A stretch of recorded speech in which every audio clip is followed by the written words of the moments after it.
Hi everyone, how's everyone doing today? I just want to say thank you for watching, and today I wanted to talk about the GOP and certain members of the Republican Party that have primarily degenerated down into, shall we say, just cruelty.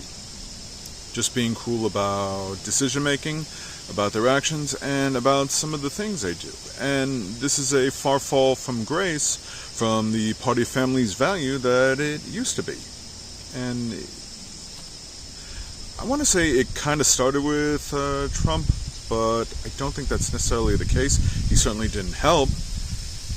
He kind of escalated things, and since then we've had this whole MAGA movement, which some people have described as fascist-like, which they flat out deny and rail against. But yet we see more and more actions that they commit, and propose policies and other decisions that seem to prove the contrary. And that should be concerning for a lot of voters, especially Republican voters.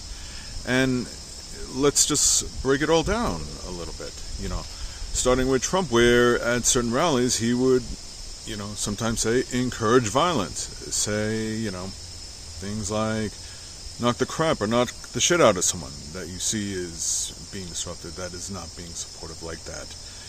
Where any form, where acts of racism and stuff like that are perfectly acceptable. Where you used to see certain behavior from certain, sycophants like Marjorie Taylor Greene and stuff like that, just saying some of the most twisted things that range from racist to, anti-Semitic, to, once again, encouraging violence. And nowadays, the members of the Republican Party don't seem to do anything about it. If anything, they seem to encourage it. They allow it to escalate. And in the long run, what I've noticed about cruelty and everything is that it shows leaders that are not in favor of the people, which makes me wonder why some of these voters even vote for them, even support them. And this message is more for the voters in red states, or, voters that are undecided. And obviously someone of the MAGA crowd, who's fully entrenched in the cult is not going to buy into any of this. If anything, they seem perfectly fine with it. But it makes you wonder why, because looking at some of the facts that they voted against. They voted against a living wage for infrastructure. The living wage, mostly red states contain the most poverty. So these people suffer the most from it. They're the ones that feel the brunt of that. Republican politicians, they're pretty well off. They have a good salary and everything, so they're not affected by that. So why would voters go for that? Because the people are, the supporters, the voters, they're the ones that are going to suffer for it. And, these particular members of the GOP, or the Republican Party, just don't care. They helped overturn Roe versus Wade. Again, that mostly affects the people, the voters, stuff like that. Politicians are mostly well off. They can easily outskirt that, go to another state. And it's not just the overturning of R.V. Wade. Lindsey Graham himself has said he wants it to make it a nationwide ban. So again, that's cruelty. That is going to make people suffer. If you have a wife, a mother, or a daughter, a niece, or a female cousin that has an unwanted pregnancy, too bad, they're going to suffer. They have to keep the child the full term. If they're living in poverty and they don't have the means to support that child, doesn't matter to the Republicans. They're going to suffer. What do they care? It doesn't affect them. The greatest cruelty to me is when you have rape victims that are, underage children, minors, that, are now seriously impacted by this. And they're not allowed to get an abortion. And to most of these Republican politicians, they're just like, they don't care. Let them suffer. That's the whole, basis of cruelty, that it affects the people. So when you vote for them, to keep them in office, that affects you.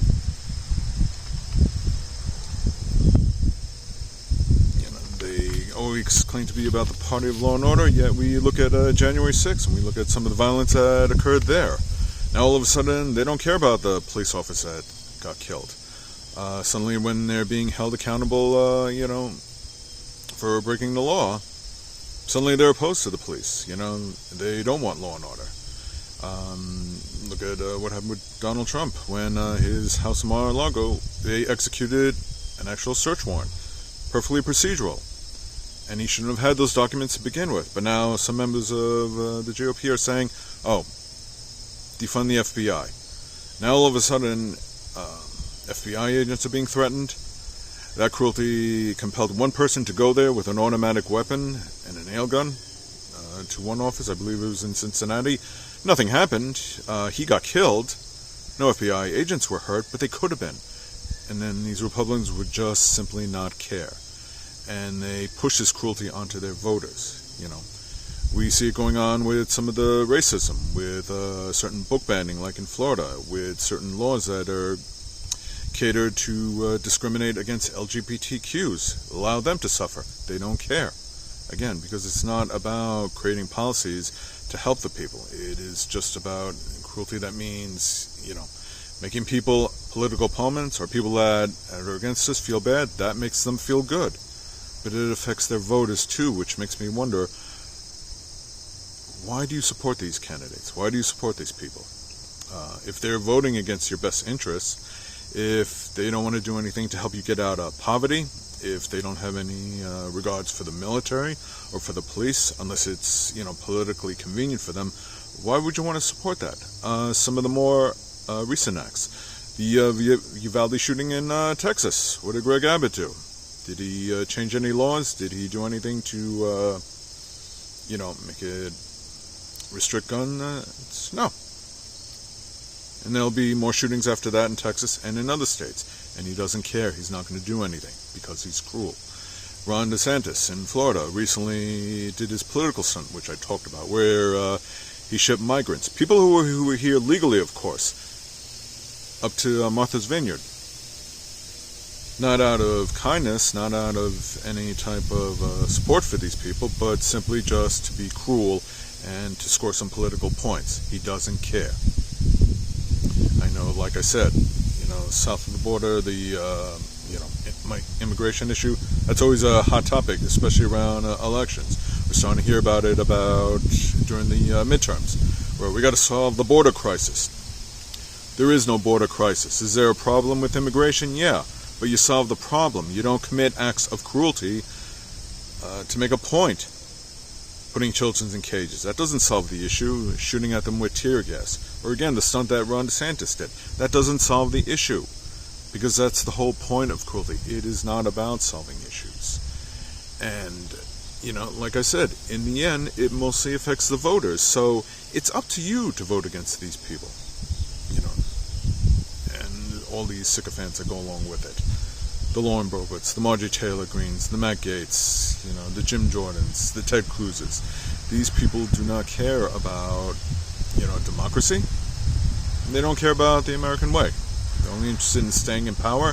And what better way to do in power? Strip away voting rights, take away a woman's right to choose, along with other rights that they can do. And this is not just hypothetical. They're saying it right out there in the open.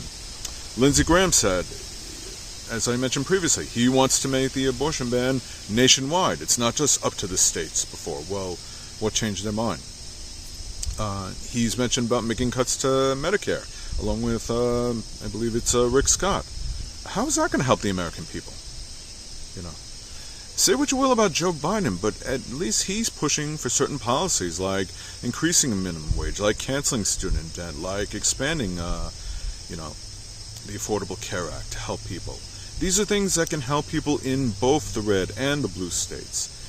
It's not just about voting for your own best interests or the people in your states. You got to think about others, but you also too have to think about yourself, and knowing that when you put people who are cruel in charge, that they are going to work against you and your best interests. It is not patriotic. It is not the American way. It has never helped in any way, and it's the type of behavior, the cruel behavior that you see in people in the past. People like dictators, authoritarians, tyrants, and above all, fascists. You can say what you will about Joe Biden. I have some issues against him too, but I got to give credit where credit's due. And there is one quality he has that you see in other great leaders. I'm not so much saying that he's great, but he does have this quality. And you also see it in good leadership as well. It's also a quality that Donald Trump has never really had, doesn't currently have, and probably never will. No, I don't say probably, definitely. He never will have that. And do you know what that quality is? You figured it out? It's kindness. Joe Biden is kind. Say what you will about him, but he is a kind person and does care about people, as well as a lot of members in the Democrat Party. I'm not going to go as far as to say every single Republican is unkind, is cruel, but a lot of them in power are, who are trying to obstruct things, and like I said, they're now voting in your best interests. These are not kind people, they are cruel. So, I hope you may consider that when you get out and vote, because in the end, it's up to you. I really hope you understand, and thank you for watching.